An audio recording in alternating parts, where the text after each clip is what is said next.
So the rates of this viral infection are on the rise.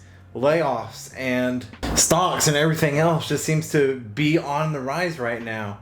And how can investments and assets be rising in value when there's so many people that are displaced from work?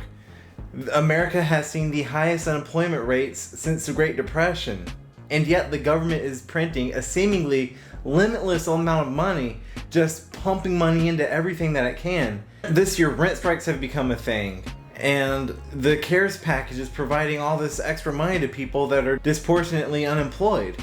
So what does this all mean for our housing market? And when is the housing market going to crash? In this video, I'm not only going to explain to you all what is going on from my point of view, but I'm also going to give you guys the tools that you need to help you take advantage of what is going on in the world right now.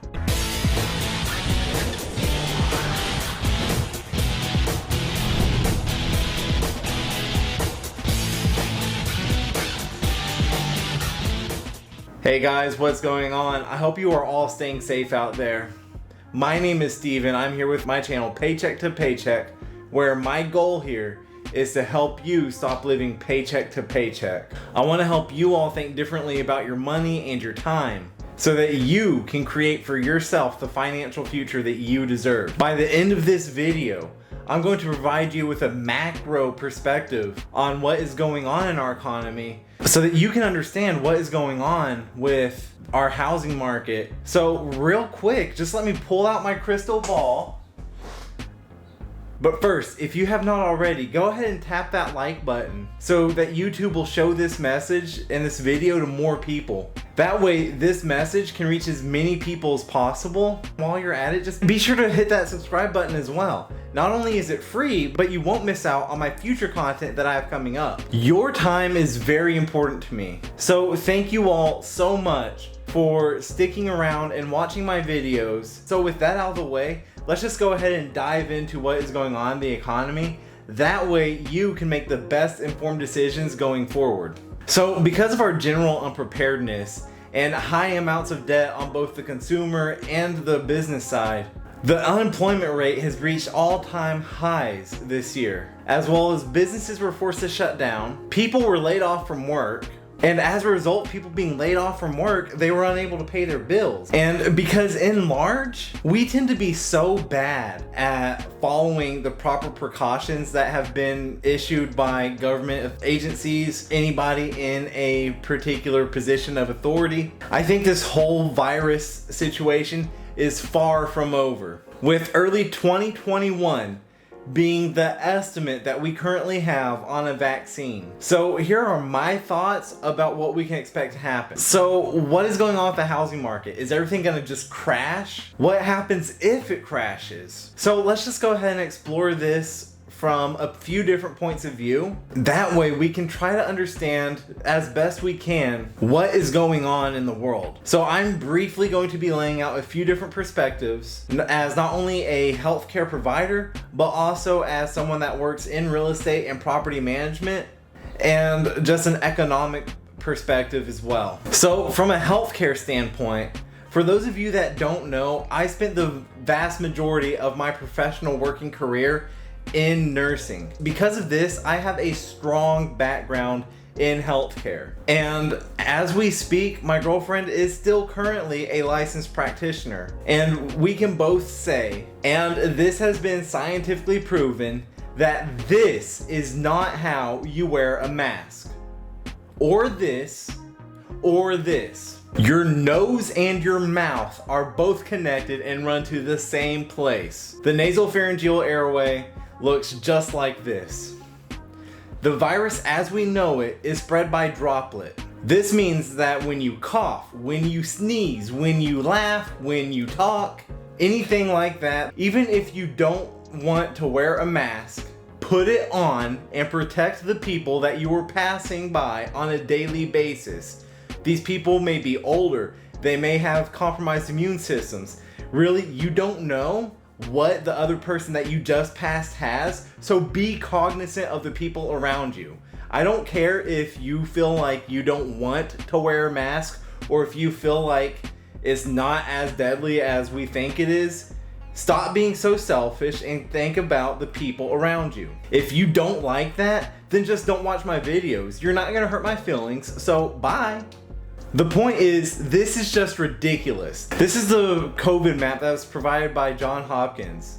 And I'm gonna insert a link down in the description below so that you can follow what's going on in your area as well. But the point is that this illness is not going anywhere anytime soon, and we can likely expect to see more resurgences of it. Not to mention, this virus has been shown to mutate quickly. There's already multiple strains of COVID-19 out there, and are we prepared? And that's not funny, but I can't help but smile and try to make some light of the situation.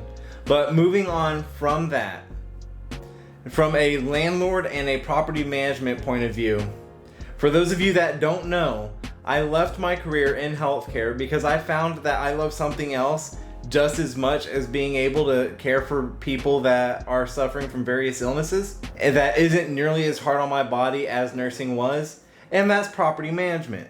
Not only is it useful and valued on both the owner of the property side, but most importantly, in my opinion, it's also valued from the tenant's point of view, because they're the ones that are spending about a third of their life at work paying for that place to live. Now, I work directly in the rental market, and I can tell you that from my personal experience, there are more renters out there than there are places to rent. During the COVID pandemic, all the properties that I have managed have had over a 90% rent collection rate. And before COVID was a thing, that was still the average, over 90% rent collection rate.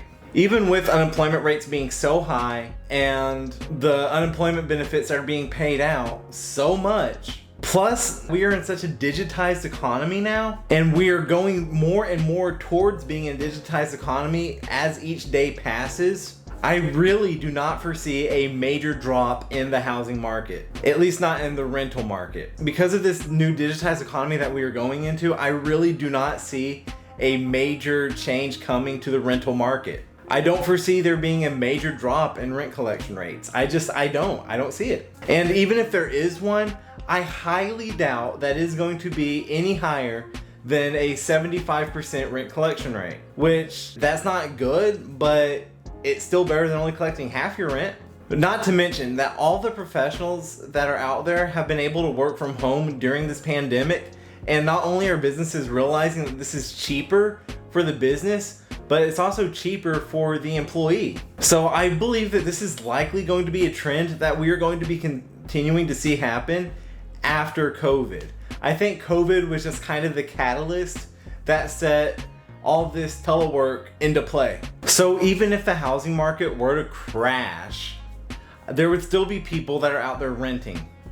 Even if prices for rents drop, the rental market won't necessarily crash. Higher end apartments and multifamily housing may have to lower their rates because during times of panic or during a bear market or a recession or whatever you want to call it, people tend to be more price conscious. And because of that, they're not going to go and rent this luxury apartment for $2,000 a month when they can live somewhere that is about the same size that maybe doesn't look as nice for closer to $1,200 a month. But the point is that as long as you are offering a good product at a good price, which honestly in property management is not hard to do at all.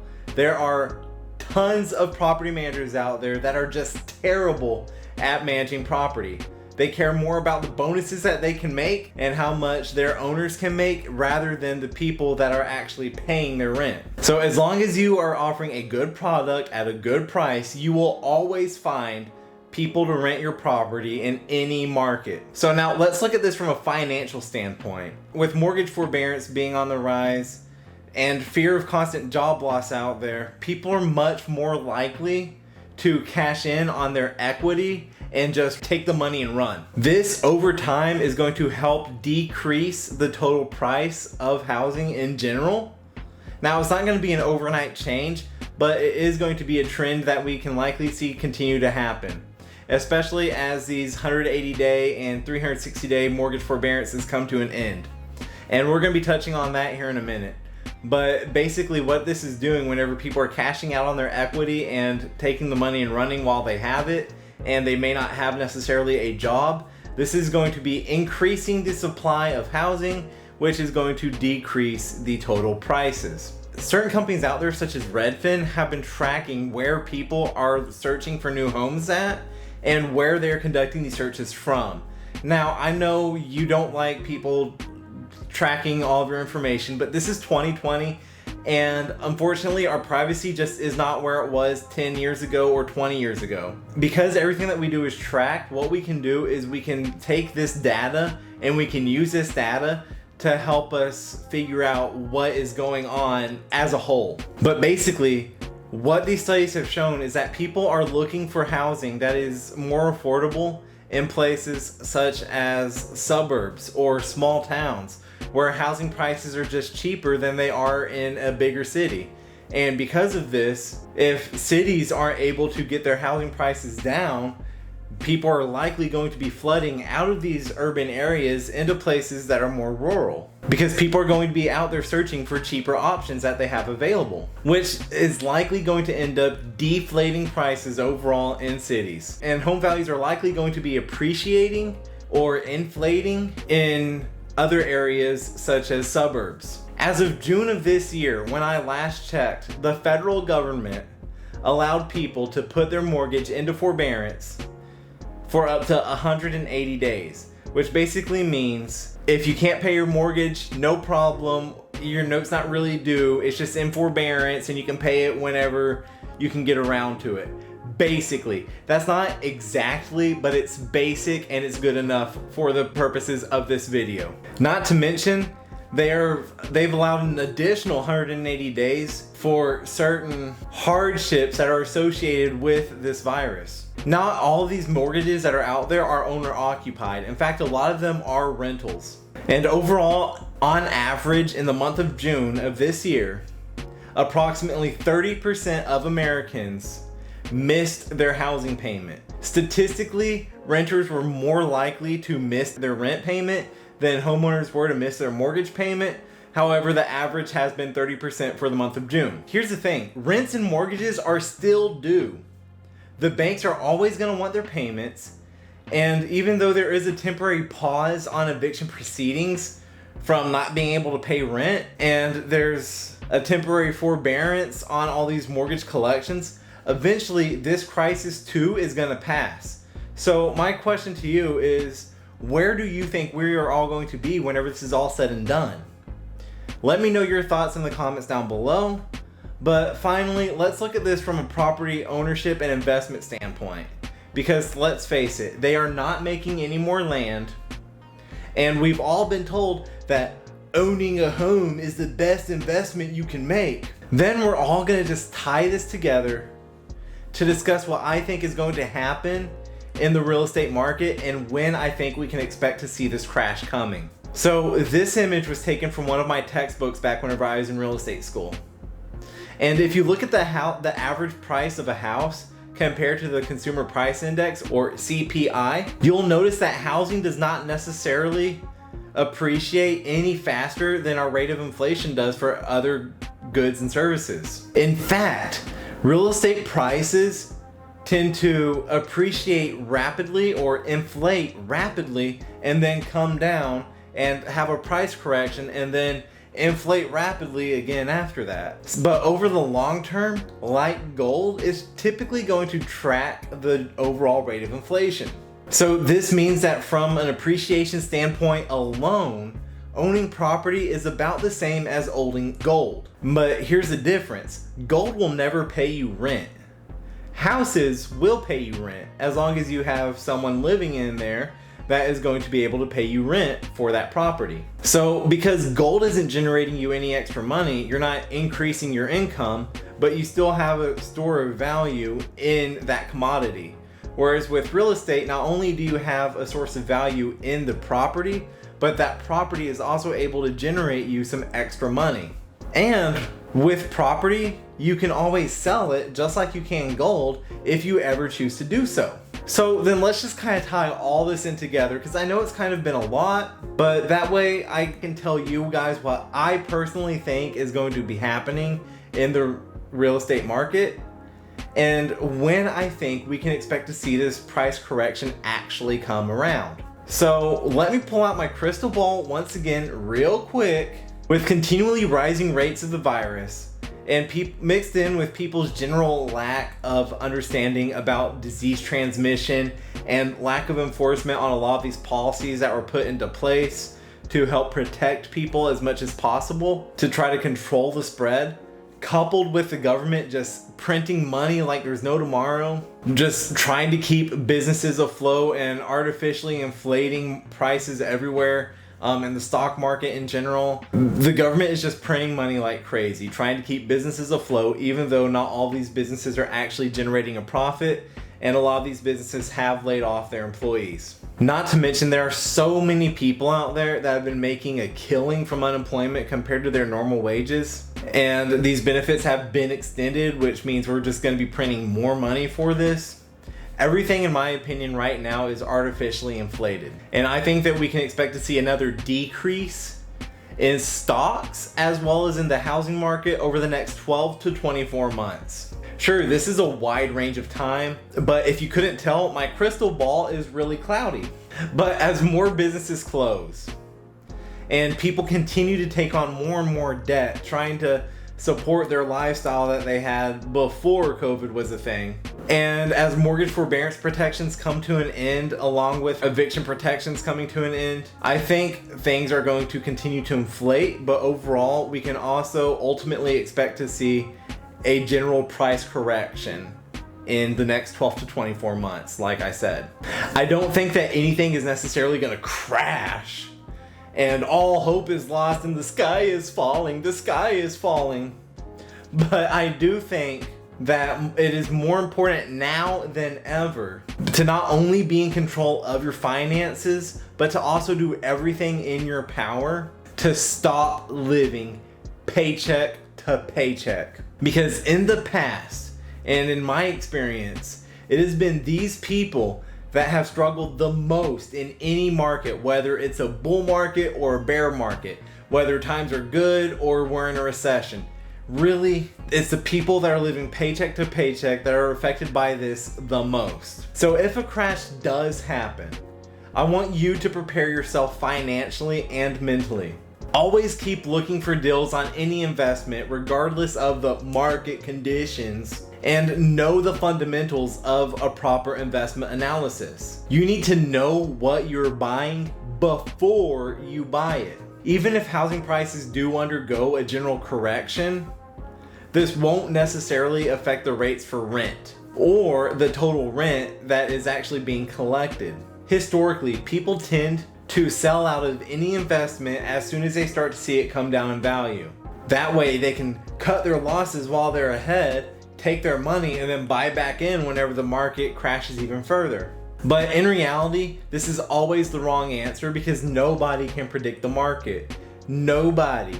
Not even if they have a cloudy crystal ball. In reality, you should always be looking to buy an investment and never be looking to sell any investment that you have, because that kind of defeats the purpose of an investment where you're putting your money into something and expecting it to go up in value or generate you some revenue or income. And the reality is, none of us have a crystal ball that can predict the market. Economists and meteorologists can be wrong 90% of the time, but yet that one time that they're right, everybody looks at these people and thinks of them as some genius that just has all the answers and knows what's going to happen the next time the sky's falling. All things considered, I will really want to know, what do you think is going to happen in the housing market? Leave me a comment down below and let me know your thoughts. Tell me what you think. Also, if you got anything useful from this video at all, then don't forget to go ahead and tap that like button real quick and hit that subscribe bell so you don't miss out on my future content. And that way more people are able to benefit from the messages that I'm providing for you guys for free. The point here is that the fundamentals of investing and making money do not change regardless of the market. time in the market will historically always beat trying to time the market. So with that being said, if you never stop learning, then you will never stop earning.